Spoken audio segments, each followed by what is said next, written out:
Guys, pwede mamaya na yan. Focus. Relax, Ronan. Para ka naman basketball lang. Kaya nga. Basketball lang. Guys, doon nyo nga. You're missing the best part. It's literally calculus happening right in front of us. Yes!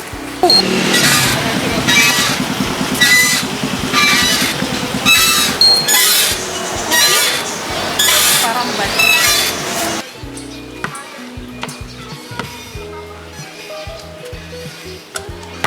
Seriously, calculus, hanggang dito ba naman, Ron? Oo naman. Kahit saan. Tignan mo. Yung bolang sinunod ni Vince. Yung path na dinaanan ng bola. Ano hugis?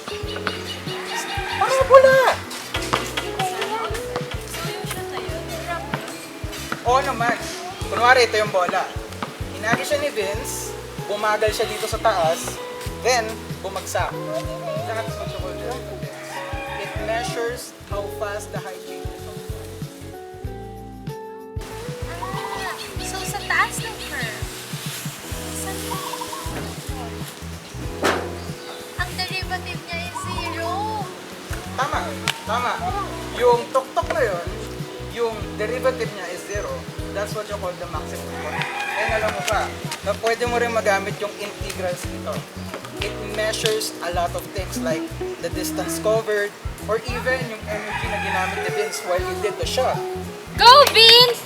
And ayun yung area under the curve. Tama! Nakuha mo! Ang galing mo nun.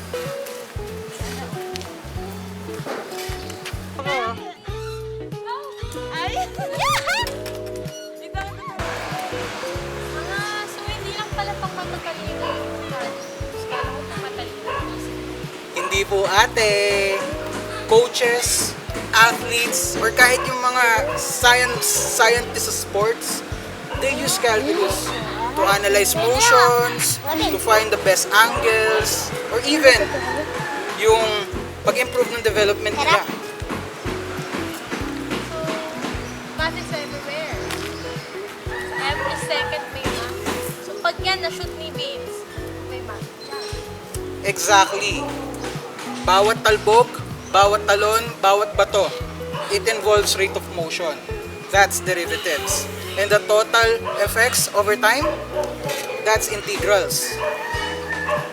Go, Vince! Gamitin mo yung kapangyarihan ng calculus! Sana all baliw. Ang galing mo bro! Perfect parabola yon! Hindi bro. So yeah, calculus. It happens everywhere. In physics, in sports, and in motion. It helps player to figure out how to shoot And how fast the ball should go. and how amazing the curve looks when you cheer for it. Siguro magkakalculus na ako habang naglalaro.